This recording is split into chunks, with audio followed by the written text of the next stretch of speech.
Alors, Hachem, le Chok l'Israël ce matin, lundi, Parashat Vaïgash, la Gemara de Shabbat, la page 113b. Amar Rabbi Acha bar Abba, Amar Rabbi Yochanan, Rabbi Acha bar Abba, au nom de Rabbi Yochanan, nous dit, Minayin li shinui bgadim min Torah. Tout ce qu'on sait que des fois, il faut se changer les habits. Et on va voir, la Gemara va nous dire de quoi il s'agit, chez Nehemar, ou Pachat et Begadav, Velavash Begadim Acherim. Alors, comme vous savez, le service Bet Amikdash, quand le Kohanim rentrait dans le temple pour commencer le service, un des premiers services était le nettoyage de l'autel. Pendant toute la nuit, il y avait des sacrifices qui étaient sur l'autel. Ils ont brûlé sur l'autel. Ça fait beaucoup de cendres. Ça fait beaucoup de saleté, de noirceur, partout sur l'autel. Alors il y avait un Kohen, il faisait comme un tirage au sort. Il y avait un Kohen qui gagnait le tirage au sort. Et son travail, c'était la première chose, c'est de nettoyer l'autel pour qu'on puisse commencer à faire le service. Parce que le premier service qui va être comme sacrifice, ça va être la première brebis, ça va être le korban atamid. Mais pour cela, il faut nettoyer l'autel. Maintenant, la Torah dit là-bas, ou pachat et begadav velavash begadim acherim.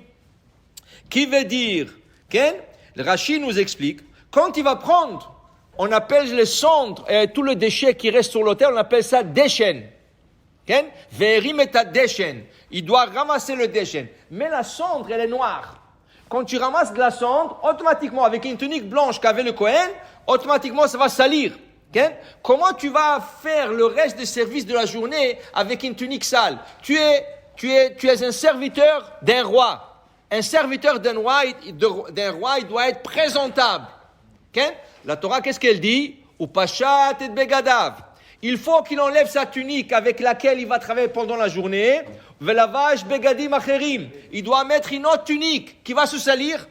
Mais une fois qu'il va sortir les déchets de l'autel, il va se changer les habits. De là, on apprend qu'il faut faire très attention à ses habits. Alors, de là, Tana de Rabbi Ishmael, dans la maison d'études de Rabbi Ishmael, Imdecha Torah derech eretz, la Torah nous enseigne pour nous. Mais tu vas dire, mais ça c'est pour le Kohanim. Non, ça c'est un enseignement pour nous aussi, pas seulement pour le Kohen. L'Amdecha derech eretz, begadim shebishel baem kedera le rabo, al imzok baem kos le rabo. Les habits avec lesquels tu as cuit pour ton maître ne servent pas ton maître. Comme Rabbi Ishmael dit dans le Midrash, il dit qu'il n'arriverait pas au kiboud avaim, au respect des parents qui faisaient Esav à son père. Esav, c'est lui qui cuisinait pour Yitzhak. C'est pas Rivka, c'est Esav. Alors, quand il cuisinait, juste avant de servir son père, il allait changer ses habits. Lama, pour que l'odeur qui est attrapée sur les habits, des fois il y a des gens qui font la friture. Rien que tu t'approches 1 kilomètre plus loin qu'eux, tu sens la friture. C'est pas une odeur agréable, ou les gens qui étaient dans une poissonnerie, ou les gens qui, n'importe quoi, tu cuisines, et ça s'attrape sur les habits, ça, tu as cuisiné avec certains habits pour servir ton maître, va changer tes habits, pour être plus agréable, plus agréable, alors tu peux pas venir, dans la halakha, intéressamment, il est écrit, le vendredi soir, il y en a qui changent pas les habits, ils viennent avec les habits du travail. Il dit, tu sais, vendredi, c'est pas grave. Demain, l'Ichvot Shabbat.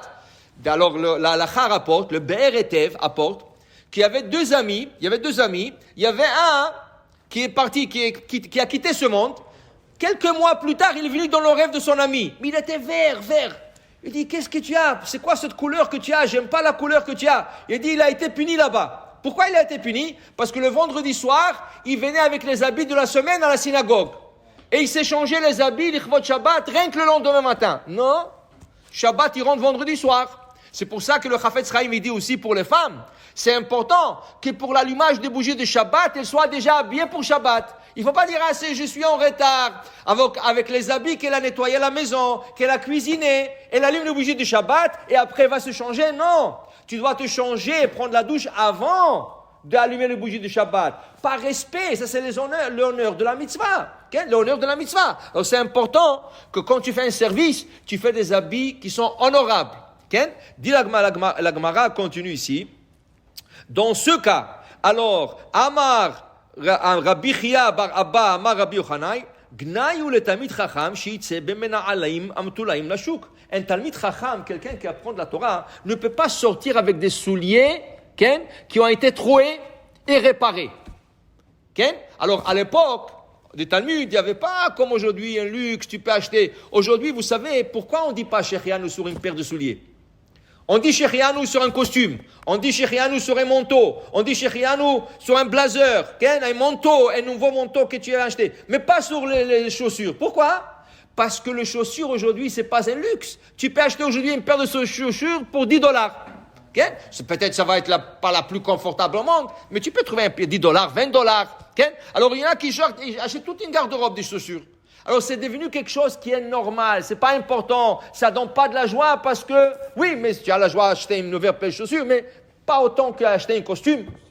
Tu comprends? Alors il dit ici qu'à l'époque, les gens, quand ils avaient un trou dans le soulier, ils mettaient un patch sur le trou. Mais la Gemara dit, un Talmid Chacham, quelqu'un qui étudie la Torah, c'est pas beau que les gens le voient comme ça avec un patch. Mais la Gemara dit, comment tu dis ça? Mais on a vu Rabbi Acha bar Hanina Nafik. Rabbi Acha bar Hanina, on l'a vu avec des souliers troués, pas troués, mais il avait un patch. Dit la Gemara, non. Moi, je voulais dire un patch sur un patch. Ça veut dire qu'il avait un trou, il a mis un patch. Après, la chaussure, il s'est retroué, il a mis une autre patch. Ça, c'est déjà pas beau. Un patch, c'est encore acceptable. 2 patchs, c'est pas acceptable. Après, il dit ici, quelqu'un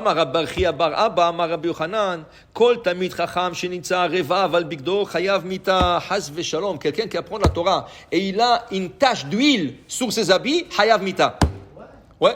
Pourquoi? Parce que les gens, qu'est-ce qu'ils vont dire les ignorants? Ah, regarde, les religieux, ils sont sales, là, ils puent, ils prennent jamais la douche. C'est comme ça ils disent. Et c'est pas aux religieux, ils s'attaquent. Ils s'attaquent à la Torah. Dis à Kadosh, tu me représentes. Là, toi, tu étudies la Torah, tu me représentes. Comment tu peux sortir comme ça? Qu'est-ce que les gens vont dire de la Torah? Ils vont dire que les gens sont sales, les religieux sont sales. C'est pas beau. Qu'est-ce qu'ils vont dire le goïm? Qu'est-ce qu'ils vont dire le goïm aussi? Alors ça, pour dire, c'est pas seulement c'est quelqu'un qui étudie la Torah. N'importe quel juif, il doit être toujours bien présentable. Pourquoi? Parce que les goïm te voient. Qu'est-ce qu'ils vont dire? Sale juif. Sale juif. Alors il y a quelqu'un, c'est une vraie histoire. Un gars, il lui a dit sale juif. Il dit, moi je prends la douche chaque jour, je vais au mikvé chaque jour, moi. Tu peux pas me dire sale juif, moi. Alors pour vous dire, c'est très important, la représentation, tu représentes le roi, Kadosh Baruch Hu. Alors le Kohen, il doit changer les habits pour des services qui salissent. Le Talmid Chacham, il doit représenter la Torah. N'importe quel juif, il doit représenter le Am Israël. Baruch Adonai Le'olam. Amen ve Amen.